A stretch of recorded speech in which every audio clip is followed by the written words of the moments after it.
আমার বিয়ের 7 বছর পরেও আমার সংসারটা আমার শাশুড়ি মায়ের হাতেই ছিল। এমনকি সকাল থেকে রাত পর্যন্ত কি কি রান্না হবে না হবে সমস্তটাই তিনিই ঠিক করতেন। অথচ সংসারের সমস্ত কাজ বাজ রান্না বান্না সব আমিই করতাম। শাশুড়ি মা সংসারের তেমন কোনো কাজ করতেন না, অথচ সবসময় আমাকে হুকুম করতেন, এই কাজটা করো, ও কাজটা করো, এটা কেন পড়ে আছে, তাড়াতাড়ি কাজ করো, আজ সকালে এটা রান্না করবে, দুপুরবেলা এটা রান্না করবে। সমস্ত কিছুর হুকুম আমাকে দিতেন, আর আমি সব হুকুম মুখ বুজেই সহ্য করতাম। সমস্ত কাজ করার পরে যখন আমি খাবার টেবিলে বসতাম খাওয়ার জন্য, তখন আমার শাশুড়ি মা এসে ভাতটা পর্যন্ত আমাকে বেড়ে দিতেন, কারণ আমাকে নিজের হাতে ভাত বেড়ে খেতে দিত না যদি আমি ভাত বা তরকারি বা মাছটা বড় মাছ নিয়ে নিই। সেই কারণে আমি খেয়াল করতাম আমার শাশুড়ি মা আমাকে যখন খেতে দিতেন তখন মাছের ঝোলের বাটি থেকে সব থেকে ছোট মাছের পিসটাই আমাকে দিতেন। একটুখানি ঝোল না দিলে নয়, সেই জন্য অল্প একটু ঝোল দিতেন। আমার খুব খারাপ লাগতো বিষয়টা। সকাল থেকে রাত পর্যন্ত আমি সমস্ত রান্না করতাম, নিজের হাতে গুছিয়েই রান্না করতাম, খাওয়ার সময় অল্প একটু পেতাম।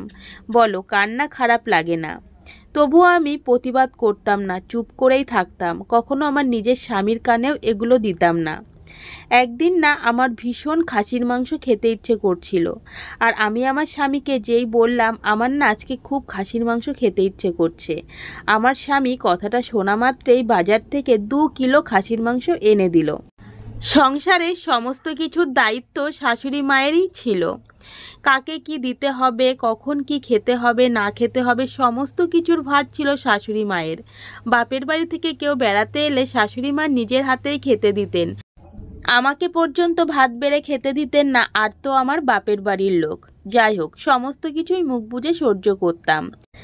আমার স্বামী খাসির মাংস বাড়িতে আনা মাত্রেই শাশুড়ি মা তার ছেলেকে জিজ্ঞাসা করলো, কী রে, আজকে খাসির মাংস আনলি যে?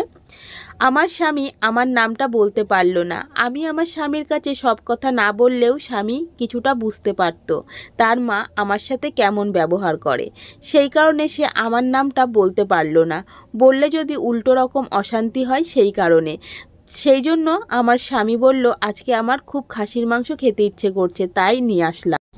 আমি নিজের হাতে সমস্ত মশলা কেটে বেটে গুছিয়ে নিয়ে আমি মাংসটা বেশ সুন্দর করে মনের মতন করে রান্না করলাম।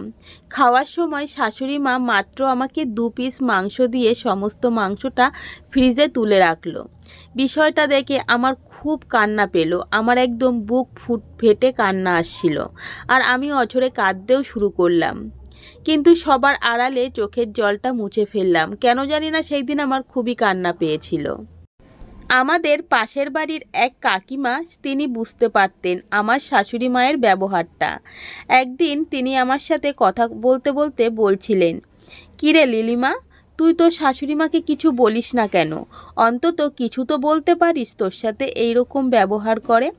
আমি সেই কাকিমাকে জবাব দিলাম, না কাকিমা, একদিন সময়ই সব বদলে দেবে। কারণ মুখের উপর কোনো কিছু না বলাই ঠিক, তাহলে উনি বলবে মুখে মুখে তর্ক করে।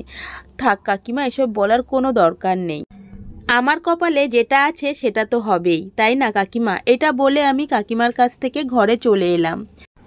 সেই দিনের পর থেকে আমি আর পাড়ায় বেরোতাম না, কারণ পাড়ার লোক এক একজন এক এক রকম আমার শাশুড়ি মায়ের নামে আমার কাছে বলতেন।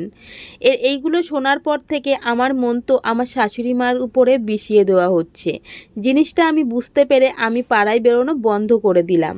কিন্তু আমি কোনোদিন আমার শাশুড়ি মায়ের সাথে আজ পর্যন্ত কোনো খারাপ ব্যবহার করিনি।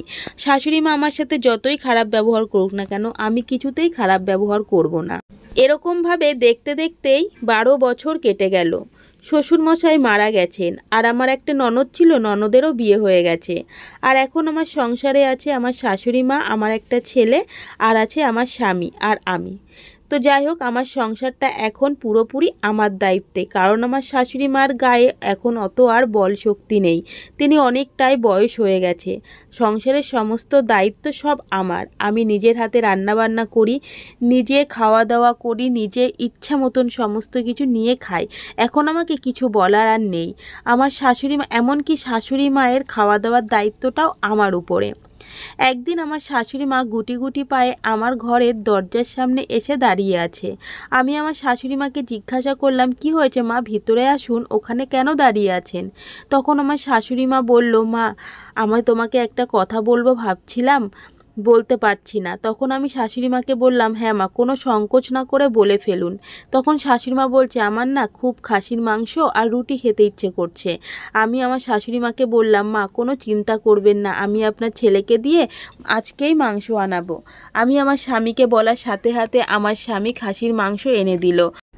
আর আমি খাসির মাংসটা বেশ সুন্দর করে রান্না করে গরম গরম রুটি করে শাশুড়ি মাকে খেতে দিলাম।